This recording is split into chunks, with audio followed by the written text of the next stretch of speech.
దివీస్ భూసేకరణకు వ్యతిరేకంగా సిపిఎం నిర్వహించనున్న బహిరంగ సభను ఎలాగైనా అడ్డుకోవాలని పోలీసులు గట్టి పట్టుదలతో ఉన్నారు. ఎక్కడికక్కడ నేతలను అరెస్టు చేసే పనిలో పడ్డారు. దివీస్ చుట్టుపక్కల ప్రాంతాల్లో భారీగా పోలీస్ బలగాలు ఏర్పాటు చేశారు. ప్రస్తుతం అక్కడ పరిస్థితిని మా కరెస్పాండెంట్ రాజు అందిస్తారు.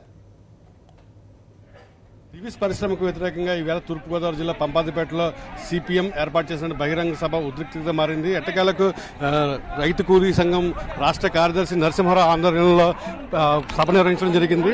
కొద్దిసేపటి కిందట గ్రామస్తులందరూ కూడా మూకమ్మడిగా ఈ దివీస్ నిర్మాణ పనులు అడ్డుకోవడానికి రావడం జరిగింది. దాంతో పోలీసులు పెద్ద ఎత్తున వారిని నివారించి అడ్డుకునే ప్రయత్నం చేశారు. ఇప్పుడు ప్రస్తుతం మనం చూడవచ్చు, పంపాదిపేట నుంచి గ్రామం చెందినటువంటి పెద్ద ఎత్తున మహిళలు కాదు గ్రామస్తులందరూ కూడా కలిసికట్టుగా ఒక ర్యాలీగా నిర్వహించి ఇక్కడ ఏదైతే దివీస్ నిర్మాణ పనులు జరుగుతున్నాయో వాటిని అడ్డుకోవడానికి రావడం జరిగింది.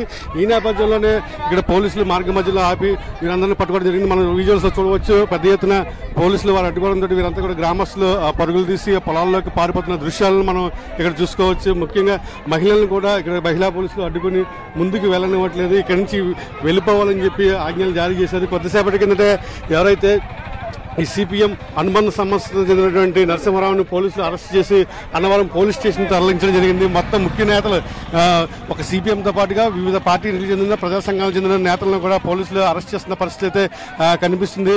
జనాన్ని అందరూ చెదురుమదురు చేసి ఎక్కడ వాళ్ళు అక్కడికి వెళ్ళిపోవాలి. సెక్షన్ 144 అమలులో ఉన్న నేపథ్యంలో ఎటువంటి కార్యక్రమాలకు పాల్పడ్డా సరే అరెస్ట్ చేసి తీరుతామని చెప్పి పోలీసులు చెప్పడుతున్న పరిస్థితి అయితే కనిపిస్తుంది. కొద్దిసేపటి క్రితమే మాజీ ఎంపీ హర్ష్ కుమార్తో పాటుగా మాల మహానాడు అధ్యక్షుడు పండుల అశోక్ బాబును కూడా పోలీసులు అన్నవరం పోలీస్ స్టేషన్లో అరెస్ట్ చేయడం జరిగింది. దీంతో పాటుగా ఇటు కాకినాడతో పాటుగా ఉప్పాడలో కూడా సిపిఎం నేతలను అరెస్ట్ చేయడం జరిగింది. ఉదయం తుని ఎమ్మెల్యే దాడిశెట్టి రాజన్ గృహ నిర్బంధం చేసిన పోలీసులు ఆ తర్వాత ఇంకా ముఖ్య నేతలు ఏదైతే తునిలో వైఎస్ఆర్సీపీ నేతలు ఉన్నారో వారిని కూడా అరెస్ట్ చేయడం జరిగింది. ఎందుకంటే ఈరోజు సభ నిర్వహించే ప్రాంతాన్ని ఈ సభకు సంబంధించి సిపిఎం నాయకులకు వైఎస్ఆర్సీపీ కూడా మద్దతు పలకడం జరిగింది. మనం చూస్తున్నాము ఇక్కడ పంపాదిపేటలో తీవ్ర ఉద్రిక్త పరిస్థితి అయితే నెలకొన్న పరిస్థితి అయితే కనిపిస్తుంది. చాలా మంది సిపిఎం నేతలతో పాటుగా రైతు కూలీ సంఘం నాయకులను కూడా తరలించి పోలీస్ స్టేషన్ తరలించారు. పంపాదిపేట నుంచి వీడియో జర్నలిస్ట్ వెంకటరామ్తో కలిసి కరెస్పాండెంట్ రాజు, సాక్షి టీవీ.